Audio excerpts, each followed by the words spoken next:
Hello, everyone. Today I'm going to talk to all of you about autism spectrum.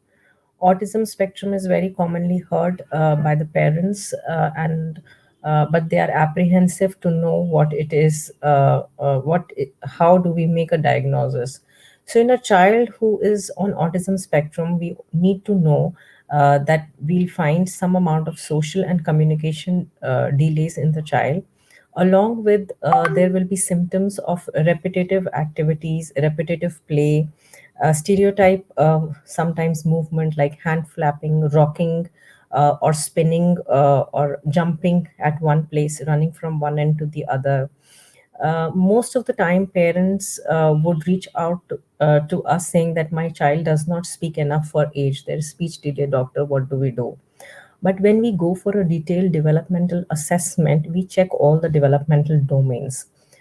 A child who is developing physically all right, there is no any reason or no any neurological feature in the child.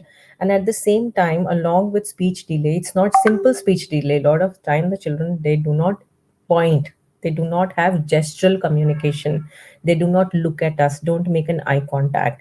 When you call them by name, they will not respond. You'll feel whether they are able to understand or not what we are saying.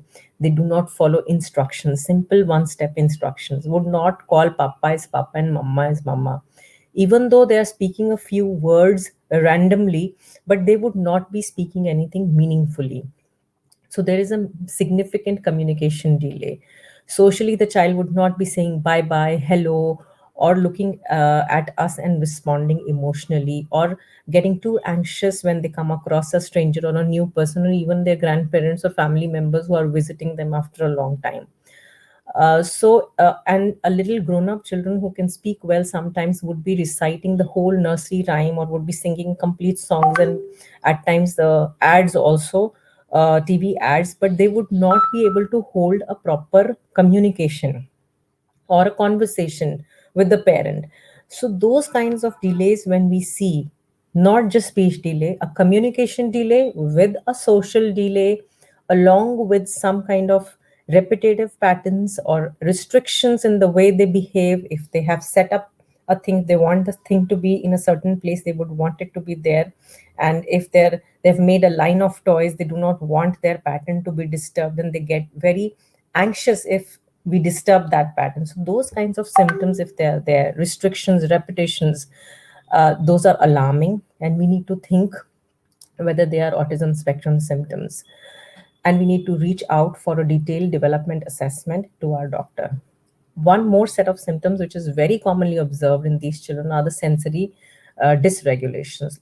There are sensory concerns, like the child may, it will be very difficult for the child to get a haircut or to comb their hair or to brush their teeth, or even sometimes they would walk on their toes. The child would not want like to be hugged, or would always be spinning in the house, going round and round, or would be jumping excessively.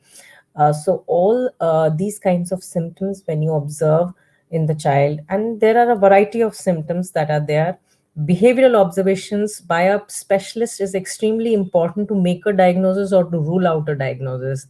So if you have any doubts in the development of your child, please reach out to a specialist who is trained to make a diagnosis and trained to do a detailed developmental assessment of the child. Please feel free to contact us at any stage. Our contact details are given below. Thank you.